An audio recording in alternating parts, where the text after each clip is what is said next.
कश्मीरी पंडित, ये नाम जब भी हम लेते हैं तो यकीन मानिए 90 का वो दशक हमें याद आता है जब कश्मीरी हिंदू पंडितों के साथ कश्मीर में नरसंहार हुआ था।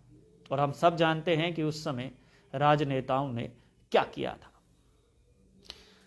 90 के उस दशक से लेकर 2021 तक का ये सफर कैसा रहा है और क्या कश्मीरी पंडितों को उनका अधिकार मिला या फिर नहीं मिला, आज इसी सब पर बातचीत करेंगे। और सबसे अहम बात, वो दर्द कैसे सह रहे हैं इस पर भी बातचीत करेंगे। बातचीत करने के लिए इस समय मेरे साथ Jammu Kashmir national United front के वर्किंग प्रधान और नेशनल स्पोक्स पर्सन राकेश हांडू जी हैं।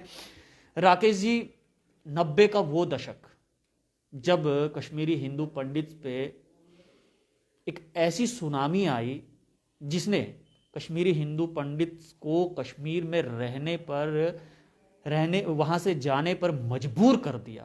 1990 से लेकर 2021 तक क्या बदलाव आया है? सबसे पहले मैं आपका बहुत बहुत आभारी हूं कि आपने अपना टाइम निकाला है। और क्योंकि आपने 90 से बात की है तो मैं 90 से आपको ये बताना चाहूँगा, जब 90 में माइग्रेशन हुई थी और वहाँ पे त्राहिमाम मच गया था, लोगों को ये पता नहीं था कहाँ जाना है, लोग अपनी जान बचा के निकल रहे थे।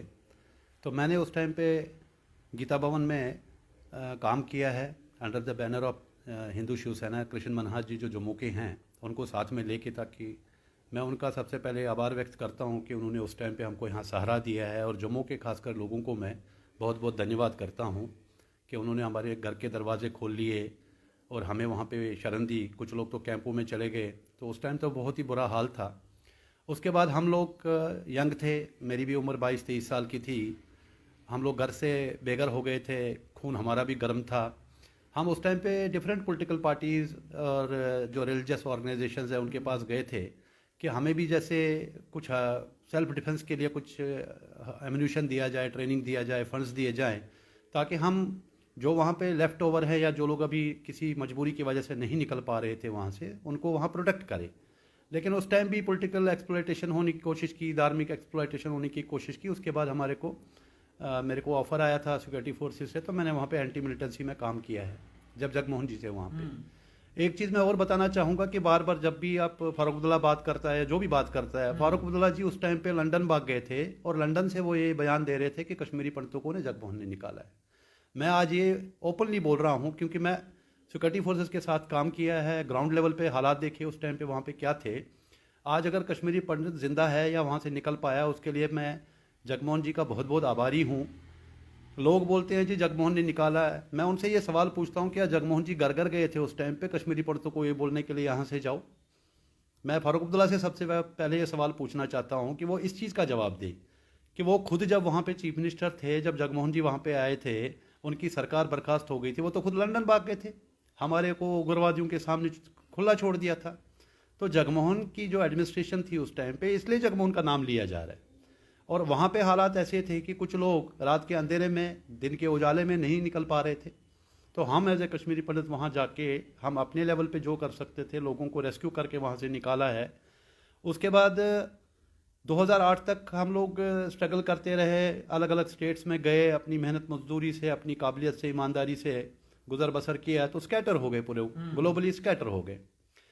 उसके बाद 2008 तक हमारी जो गुलदस्ता था एक कश्मीरी पंडितों का, वो बिखर गया, पूरे भारत में बिखर गया। कुछ कश्मीरी पंडित तो फौरन भाग गए। वो इसलिए भाग गए कि उसको वो बोलते ना, डूबते को तिनके का सहारा, जिसको बेचारे को उस टाइम पे जहाँ सहारा मिला। मैं अभी राजस्थान में रहा हूँ, वहाँ पे कश्मीरी विस्थापित हिंदू समिति है, वहाँ पे 400-500 फैमिलियाँ हैं, मैं उनका अध्यक्ष भी रहा हूँ। मैं सामाजिक कार्यकर्ता रहा हूँ बचपन से, वो मेरे खून में है, आज भी कर रहा हूँ, इस उम्र में भी कर रहा हूँ। तो आज स्कैटर्ड है, आज आप फरीदाबाद जाइए, आप लंदन जाइए, आप वो कौन सा दुनिया का कौन सी जगह है जहाँ पे। लेकिन सबसे बड़ी खुशी की बात यह है कि हमारी कश्मीरी पंडितों ने कभी बंदूक नहीं उठाया, कभी पत्थर नहीं मारा, कभी, क्योंकि हम लोग एजुकेटेड हैं, पढ़े लिखे हैं, तो हमने अपनी काबिलियत के बलबूते पे अपने पैरों पे खड़े हुए। तो 2006-2008 में हमारी एक ऑल इंडिया कश्मीरी समाज है, जिसके उस टाइम पे काव साहब हैं, बहुत रेस्पेक्टेड हैं वो। तो उन्होंने एक मंथन किया था, कलकत्ता में एक कनक्लेव हुआ था जहाँ पे ये डिस्कस हुआ था कि जब भी इलेक्शन आते हैं, जो भी आप हालात देख रहे हो, अभी कुछ दिनों पहले देखे होंगे डॉक्टर फारूक अब्दुल्ला यहाँ पे आए, हमारे ही कुछ कश्मीरी हिंदू पंडित वहाँ पे पहुँच गए और उनको मालाएं, दस्तार, पगड़ी, वो एक ड्रामेबाजी करने लग गए। तो यही एक आदमी था जो उस टाइम पे हमें मतलब शील्ड नहीं कर पाया और खुद भाग गया। तो 2008 में हमने फिर ये पॉलिटिकल पार्टी बनाई थी इस पर्पज़ से कि जब भी इलेक्शन का टाइम आता है तो इन लोगों को हमारी याद आती है, ना उससे पहले ना उसके बाद। तो 2008 में हमने 17 कैंडिडेट कश्मीर से कंटेस्ट किए थे और ये जानते थे हम लोग कि हम लोग वहाँ नहीं जीतेंगे, कि जिन लोगों ने हमें वहाँ से भगाया वो हमें वोट तो डालेंगे नहीं। तो हमारा जो टोटल वोट कंसंट्रेशन था वो था कि हम कश्मीरी माइग्रेंट वोट जो हैं, कि अगर वहाँ पे हुर्रियत ने उस टाइम पे कॉल दिया था बाइकआउट का, तो हमने बोला अगर हमारे कुछ चुनिंदे रिप्रेजेंटेटिव असेंबली में जाएँ वहाँ पे वो आप समाज के लिए लड़ सकते हैं, और तो कोई आवाज़ है नहीं, हम तो सड़कों पे जा नहीं सकते हैं, पत्थर मार नहीं सकते हैं, या हम लोग जैसे किसान आंदोलन पे बैठे थे पिछले 1 साल से, हम बैठ नहीं सकते हैं क्योंकि हमारे परिवार हमने पालने हैं अपने घर, और हम लोग पीसफुल लविंग कंट्री या नेशनलिस्ट लोग रहे हैं, बचपन से रहे हैं, या हमारी 7 पीढ़ियाँ नेशनलिस्ट रही है कश्मीर में। तो हमने पॉलिटिकल पार्टी बनाई। उसके बाद कुछ हालात की वजह से, क्योंकि हम स्कैटर्ड थे, अलग अलग जगहों पे थे, तो हम लोग ये पॉलिटिकल पार्टी को कंसोलिडेट नहीं कर पाए। तो पीछे जब ये एक उन्हीं लोगों को महबूबा को, फारूक अब्दुल्ला को, और क्या नाम है, हुर्रियत के साथ जो था सज्जाद लोन, कुछ टाइम से वो पता ना 100 चूहे खा के बिल्ली आज को चली, अब वो बीजेपी का गोद में आके बैठ गया। पीडीपी का जो हमारे क्या नाम है आज कलाम अपनी पार्टी के अल्ताफ बुखारी, वो दोनों 100 चूहे खा के बिल्ली हज को चली, हज करने निकले हैं, जिनको कश्मीर में बी पार्टी और बीजेपी बोला जा रहा है। अब वो बन गए नेशनलिस्ट। तो कश्मीरी जो नेशनलिस्ट है जिसने अपना घर बार छोड़ा वो बीजेपी को भूल गया। तो 2000 कभी कभी ख्याल नहीं आता मन में कि वापस भी जाना है हमें, क्योंकि हमारा घर वहाँ था, हमारी ज़मीनें वहाँ हैं, तमाम वो चीज़ें जो बचपन से हम देखते आए हैं वो सब वहाँ रह गई, कहीं पीछे तो नहीं छूट जाएंगे। क्योंकि देखिए पिछले 70 साल से सरकारें आई, सरकारें गई, हर एक सरकार यही कहती गई कि आपको कश्मीरी हिंदू पंडित को वापस वहाँ पर स्थापित किया जाएगा। किस सरकार पर भरोसा है? देखो, मैं आज आपको स्पष्ट करके बोल रहा हूँ अपने समाज के बिहाफ पे, जो मैंने समाज के लिए, मेरी आदत है मैं खुला बोलता हूँ और साफ बोलता हूँ, स्पष्ट बोलता हूँ, दिल से बोलता हूँ। हम लोग 2014 तक निराश थे, जैसे आपने बिल्कुल सही बोला, भाई सरकारें आई, कई सपने दिखाए, कई चीज़ें हुई। तो 2014 में जब मोदी जी ने पहला मैनिफेस्टो दिया था, जो पब्लिक डोमेन में है, सबको पता है कि उसमें उन्होंने क्लियर कट लिखा था कि कश्मीरी पंडितों को मैं एक सैटेलाइट टाउन वहाँ पे बनाऊंगा और वहाँ पे कश्मीरी पश्तों को वहाँ पे मैं वापस रिहेबिलिटेट करूँगा। तो कश्मीरी पंडितों में एक आशा जग गई थी। उसके बाद 2014 से लेकर 2019 में इलेक्शन आया, कश्मीरी पंडितों का उसमें नाम नहीं था। और सबसे बड़ी निराशा की बात यह है, मैं अभी गूगल कर रहा था कि लद्दाख को इन्होंने, जहाँ की आबादी अगर आप लेह और करगिल को मिला के चलो 2,70,000 है, और उनको आपने यूनियन टेरिटरी दे दी। अभी शेड्यूल कास्ट को, शेड्यूल ट्राइब, जितने भी यहाँ पे पिछड़े वर्ग के लोग थे उनको आपने दिया, उसका मैं हार्दिक वेलकम करता हूँ। वो भी हमारी तरह से बेचारे पिछड़े लोग हैं, उनको आज तक हक नहीं मिला। ये बहुत अच्छा काम किया है बीजेपी ने, उसके लिए वो बधाई के पात्र हैं। लेकिन ये बताइए कि जो कश्मीरी विस्थापित 4.5 लाख की हमारी आबादी है, हम लोग कहीं जगह पे हमारा सेंसस हुआ नहीं है, तो उनको इग्नोर किया गया। आपने 2011 के सेंसस के ऊपर ये अभी कश्मीर को 1 और जम्मू डिवीजन में 6 सीटें दी हैं, तो कश्मीरी पंडित कहाँ स्टैंड करता है? इससे आप राकेश जी, इससे आप सहमत नहीं है कि जम्मू को 6 सीट्स मिली और कश्मीर को 1 सीट मिली? सहमत नहीं है इससे? मेरा इसमें एक ही कहना है कि ये एक अनडिस्प्यूटेड, आप जम्मू को 6 के बजाय में अगर 1 भी देते और कश्मीर को 6 देते तो जम्मू वाले नाराज़, जम्मू को आपने 6 दे दी, कश्मीर को 1 दे दिया तो कश्मीर वाले नाराज़। तो इसका एक ही समाधान है, जैसे आपने लद्दाख को, जहाँ की पॉपुलेशन सिर्फ 2.7 लाख है, वहाँ पे आपने यूनियन टेरिटरी दे दी है। हमारी पहले से ही मांग रही है, या तो हमें रिजर्व कॉन्स्टिट्यूशन दे दिए, रिजर्व सीटें दे दीजिए, जैसे असम में है जिसको हम बोलते हैं असेंबली इन एग्जाइल, क्योंकि हमारी कम्युनिटी स्कैटर्ड है, तो वो जहाँ है वहाँ से वोट डाल सकते हैं, अपना प्रतिनिधि वो चुन सकते हैं। या इसका एक उदाहरण ये है कि हमारे को वहाँ पे सैटेलाइट टाउन दी जाए, जो मैंने पीछे एक मेमोरेंडम भी दिया था जब मैं डिलिमिटेशन कमीशन को मिला था, उनको हमने इसमें ये सोल्यूशन भी दिया था साथ में कि आप एक काम कीजिए, हमारे लिए वहाँ पे एक यूनियन टेरिटरी क्रिएट कीजिए, या हमारे को एक, जिसको हम पनून कश्मीर बोलते हैं, सेपरेट होमलैंड दे दीजिए हमें, हम अपने रिप्रेजेंटेटिव वहाँ से चुन के भेजेंगे। अगर आप हमारे लिए कंसिडरेशन नहीं कर रहे हो, हम ये बात से तो वेलकम कर रहे हैं कि जम्मू को आपने 6 सीटें दी है, लेकिन अल्टीमेटली जब टोटल की बात आ रही है वो वही बात होती है, कश्मीर में 47 और जम्मू में 43। मतलब बात ये तो वही हो गया, ये तो वही हो गया, आगे कुआं पीछे खाई। आगे कुआं पीछे खाई। तो ये ड्रामेबाजी सिर्फ इसी बात के लिए, जो ये छाती ठोक ठोक के बोल रहे हैं 50+, मिशन 50+, बांगड़े हो रहे हैं, डांस हो रहे हैं, ये 50+ तो कभी हो नहीं सकता है। मैं आपके वीडियो के माध्यम से, इस वीडियो के माध्यम से बीजेपी जम्मू से पूछता हूं कि जब आपको दी गई 43 है तो 50+ के सपने कौन देख रहे हो आप चाहे सजाद लोन पे बैंक करो, जिसको बी पार्टी बोलते हैं, चाहे आप आम आदमी कौन सा वो अपनी पार्टी के बुखारी पे करो, उनकी खुद की जमानतें जब्त होने वाली हैं। आप लोगों के बयान देखो वहां पे। राकेश जी, हाल ही में डॉक्टर फारूक अब्दुल्ला ने एक इंटरव्यू में कहा कि कश्मीरी लोगों के अंदर एक ज्वालामुखी पनप रहा है, और उन्होंने कहा कि अगर कश्मीरी लोगों के साथ अच्छा सलूक नहीं किया गया तो वो ज्वालामुखी फटेगा और पूरे हिंदुस्तान को अपने साथ बहा के ले के जाएगा। क्या वो ज्वालामुखी कश्मीरी पंडितों से ज़्यादा ताकतवर है? ये ज्वालामुखी तो इनकी 1990 से ही चली जाती है, जब इन्होंने 1987 में राजीव गांधी के साथ एकॉर्ड किया था।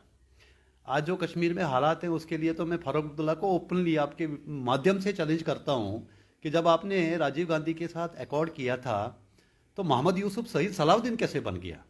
जो मुस्लिम यूनाइटेड फ्रंट वहां पे क्रिएट हुई थी उस टाइम पे, वो क्यों हुई थी? इसका जवाब दे पब्लिक को। गन क्यों आया? मोहम्मद यूसुफ शहीद सलाउद्दीन कैसे बन गया? एमओयू क्या था वहां पे? ये 97 में एक्चुअल प्रॉब्लम क्या है कि हमारे जो सेंटर में लोग बैठे हैं और जो यहाँ के पॉलिटिशियन हैं हमारे, चाहे वो बीजेपी हो चाहे कांग्रेस को, वो ग्राउंड रियलिटीज पे कभी भी बात नहीं करते हैं।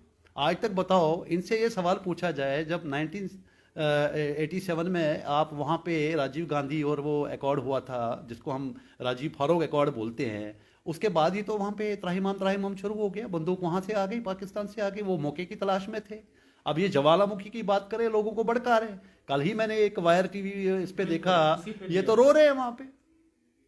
और ये जाके इनके कहीं भाषण आप कश्मीर में देखो, हुर्रियत को बोलते हैं ये आग जलती रहनी चाहिए। इनकी तो पॉलिटिक्स, दुकानदारी यही है। इनके यहाँ 370 का दर्द नहीं, इनके यहाँ दर्द ये है कि इनकी दुकान बंद हो गई।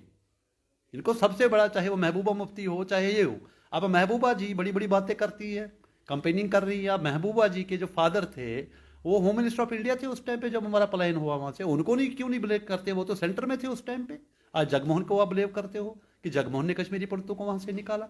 राकेश, मेरा आखिरी सवाल रहेगा, समस्याएं सब गिनाते हैं, इलाज कोई नहीं बताता। बीमारी डॉक्टर भी बीमारी बताएगा, इलाज डॉक्टर ही देगा, तो क्या इलाज है?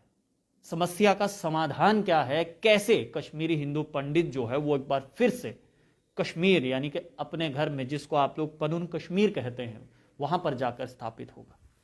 मेरा इस आपके वीडियो के माध्यम से अपने समाज से, कश्मीरी जो पंडित हैं पूरे ग्लोबली हैं, उनसे एक निवेदन है कि 2008 में जब ये पॉलिटिकल पार्टी बनाई गई थी, वो इसीलिए बनाई गई थी, जो आज हालात है 13 साल के बाद भी, चाहे मोदी जी की सरकार 2014 में आई, आज भी हालात वही हैं जो आज से 13 साल पहले थे। तो ये पॉलिटिकल पार्टी हमने इसीलिए बनाई है, ये मेरी पार्टी नहीं है, ये हमारे जो कन्वीनियर है मिस्टर मट्टू जिन्होंने बनाई थी, या दीवानी साहब थे, वो तो अब एक्सपायर हो गए, उन्होंने भी फ्रस्ट्रेट होकर ये पार्टी बनाई थी, क्योंकि हमको पॉलिटिकल पार्टियों ने आज तक एक्सप्लोर किया है। जब भी कश्मीर की बात आती है तो कश्मीरी पंडितों को, चाहे आप टीवी चैनल्स पे देखो, चाहे आप कहीं भी देखो, चाहे अवार्ड वापसी गैंग खड़ी हो जाती है तो हमारे कोई एंकर बैठे हुए हैं दिल्ली में, उनको बुलाया जाता है, चाहे वो रिपब्लिक टीवी हो, चाहे आप टाइम्स नाउ हो। असली मुद्दा डिस्कस करने के लिए मेरे जैसे लोगों को बुलाओ, जिसने गवर्नमेंट ज़मीन पे काम किया है, जिसने एंटी मिलिटेंसी में काम किया है, जिसने 2008 में इलेक्शन लड़ा है वहाँ पे, जो आज भी ग्राउंड पे काम कर रहा है। आप उन लोगों को बुला रहे हो जो कश्मीर में कभी गए नहीं, जो कभी पैदा हुए नहीं, जिनको कश्मीर के बारे में पता ही नहीं, वो किताबें पढ़ पढ़ के क्या बताएंगे? जो दर्द मैंने देखा है वो उन्होंने नहीं देखा है। आज हमारी ही कुछ कश्मीरी पंडित जोनोसाइड अमेरिका में बेच रहे हैं जी। अरे अमेरिकन को क्या है, वो तो अफगानिस्तान से भाग गए, उन्होंने तो अफगानिस्तान को बर्बाद कर दिया, वो तो अपनी राजनीति चला रहे। आप वहां पे स्क्रीनिंग कर रहे हो, ट्विटर पे डाल रहे हो, सोल्ड आउट, हमारा जेनोसाइड बेच रहे हो आप। क्या होना है? अपनी लड़ाई लड़नी है, आप अपनी पार्टी को स्ट्रांग करो, हम लड़ेंगे आपके लिए, आप आइए सामने। आज कश्मीर में अगर हमारे 70,000 1 लाख वोट है, आप हरियाणा से देख लीजिए, हरियाणा में क्या हुआ? कैसे हमारे वहाँ पे डिप्टी चीफ मिनिस्टर कैसे बन गया, 10 सीटें कैसे निकाली उसने, और बीजेपी को घुटने टेकना पड़ गया और उसको डिप्टी सीएम देना पड़ गया। आज कश्मीरी पंडित को अपनी वोट की ताकत जिस दिन रियलाइज होगी जम्मू कश्मीर में, चाहे 70,000 वोट है, we can be the king makers, we can be the game changers in Jammu and Kashmir politics as far as Kashmir is concern. ये हम लोगों को, कश्मीरी पंडितों को मैं आपके माध्यम से निवेदन करता हूँ, छोड़िए बीजेपी। अब आप अभी भी समझ नहीं आती है तो कहते ना अभी नहीं तो कभी नहीं।